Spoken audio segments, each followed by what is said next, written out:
وإذا مرضت فهو يشفين. Bismillah, wassalatu wassalam ala rasulillah. Nous allons traiter un thème qui est très important, un thème qui touche un petit peu tout le monde. C'est de savoir comment traiter les troubles psychologiques. On est tous touchés par des troubles, que ce soit de la dépression, de l'anxiété, de l'angoisse, du stress quotidien, de la colère, des waswas. Nous avons tous plus ou moins ces troubles. On est tous touchés par ces troubles. Que ce soit l'enfant, l'adolescent, l'adulte, la mère, le père, la personne plus âgée. Touchés par ces troubles, comment faire ? Comment faire face à des troubles ? On va voir 15 points ensemble pour traiter ces troubles. Commençons d'abord par le premier point. Le premier point est très important. Pour traiter les troubles psychologiques, on a besoin de connaître l'unicité d'Allah. C'est-à-dire, on a besoin de connaître notre Seigneur. On a besoin de connaître notre Seigneur, sa grandeur, sa majesté, de connaître celui qui nous a créés, de connaître celui qui nous apporte tous les jours, qui nous donne tous les jours, et tous les jours qui nous comble de bienfaits, et qui nous a créés pour pouvoir l'adorer. Donc le deuxième point, l'unicité dans l'adoration. Le premier point, l'unicité dans la création, l'unicité dans l'adoration. Le deuxième point, lorsque Allah nous a créés, il nous demande de l'adorer. Et pour pouvoir justement repousser ces troubles, c'est de l'adorer. C'est de se prosterner à lui. C'est de se vouer à lui. Car c'est lui est le seul qui mérite d'être adoré et d'être vénéré. Troisième point, la science. Qu'est-ce qui nous fait justement lutter contre ces troubles que l'on vit tous les jours ? C'est de connaître, de se cultiver, de connaître la science, bien sûr de la connaissance de notre religion, mais aussi de connaître la science en général. De se cultiver dans la vie de tous les jours, de se cultiver dans la médecine, de se cultiver dans l'alimentation, de se cultiver dans ce qu'on a besoin dans la vie, de se cultiver, d'avoir un moment de science, un moment de lecture, un moment de connaissance. La science est très importante. La science ouvre les yeux, la science ouvre les cœurs. Donc on a besoin de ce point-là pour lutter contre les troubles. S'occuper à apprendre le Coran, s'occuper à apprendre une science, s'occuper à faire des formations, s'occuper. Quatrième chose, la croyance. La croyance, c'est un point qui est immense. La croyance aux anges, la croyance à l'au-delà, la croyance au paradis. Beaucoup de gens aujourd'hui ont des troubles, mais oublient que la vraie vie est dans l'au-delà. C'est vrai que cette vie, on doit semer, on doit travailler, on doit faire des enfants, on doit avoir des postes, avoir des professions, avoir une place. C'est très bien de contribuer à la communauté, de contribuer à l'humanité, mais ne pas oublier que la vraie vie est dans l'au-delà, que la vraie vie est au paradis, et qu'on vivra pleinement et sainement, et on goûtera vraiment au vrai bonheur qu'au paradis. Donc la croyance. Ne pas oublier qu'il y a la croyance, ne pas oublier qu'il y a le jour de la résurrection, ne pas oublier qu'il y a l'au-delà. Ça aide, ça donne une force dans nos troubles psychologiques. Que chacun qui est éprouvé par des troubles psychologiques, il y a une fin en tout. Cinquième point, l'exemption du Seigneur du fait d'être injuste envers son serviteur ou de punir son serviteur sans cause. Ça, on doit pas y penser.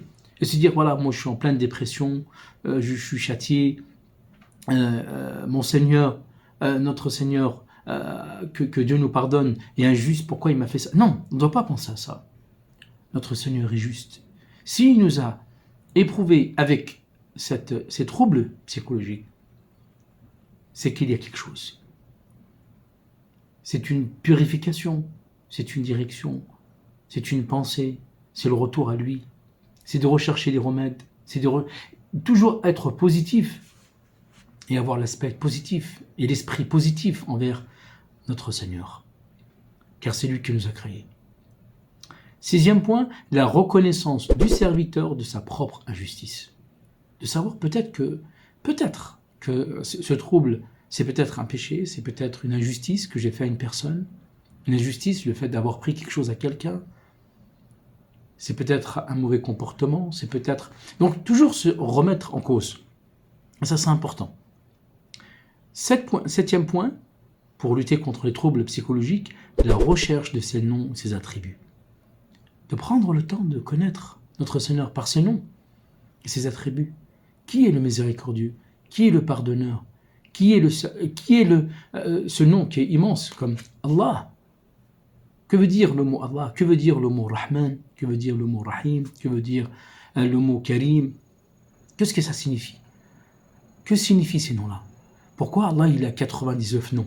Pourquoi connaître ces 4? Et dans un hadith, le prophète sallallahu alayhi wa sallam a dit, celui qui connaît 99 noms d'Allah et qui apprend à les connaître, certains vont apprendre par cœur, certains ne vont pas les apprendre par cœur, mais au moins les connaître. De prendre le temps de regarder. Qu'est-ce que veut dire ce nom-là?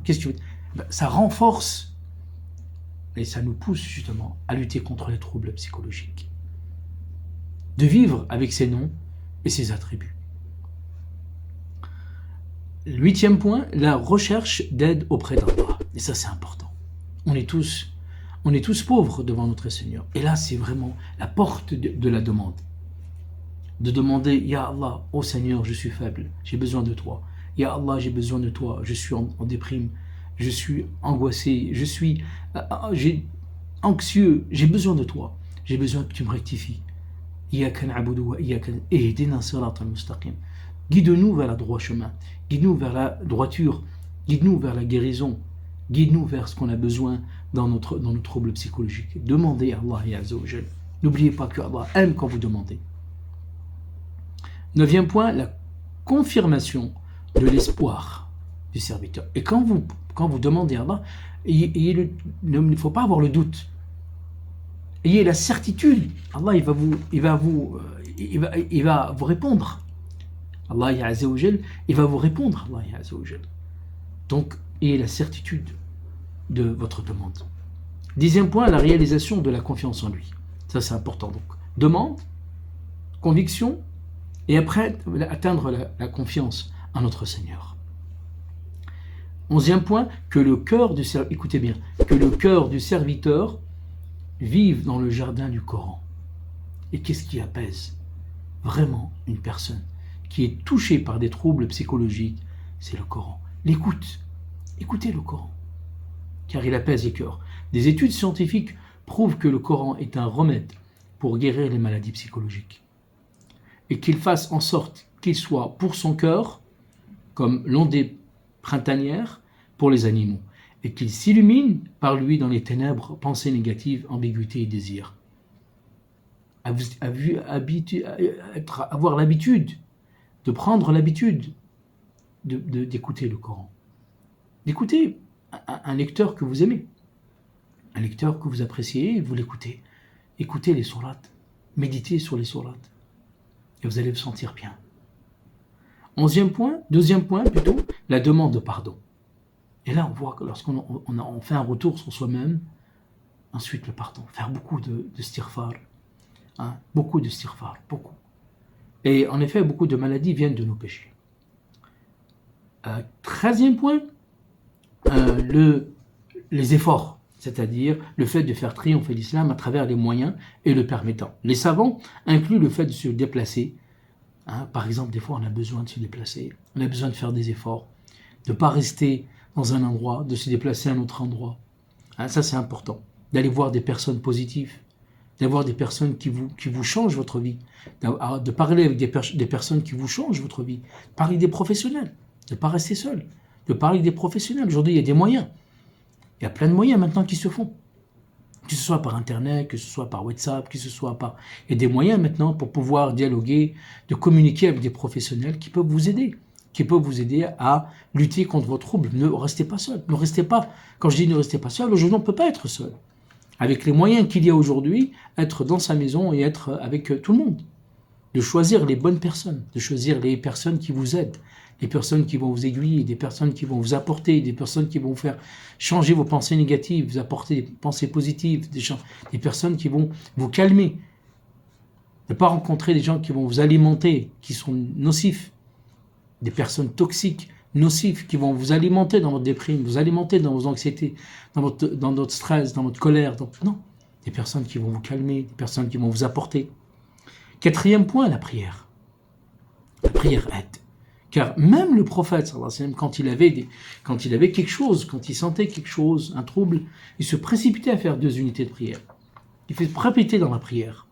Et bien sûr, la prière de la nuit, pour ceux qui sont capables de la faire, ça c'est important, la prière de la peur, la prière de l'angoisse, la prière de la tristesse, la prière en général, les prières surrogatoires, de se réfugier, parce qu'on sent qu'on est vraiment en détresse, de faire 2 unités de prière, de faire ces 2 unités. Et pour terminer, bien sûr, c'est ce qu'on demande à notre Seigneur, la force psychique, morale, avoir une force spirituelle, de vraiment avoir cette force pour pouvoir lutter contre les troubles psychologiques.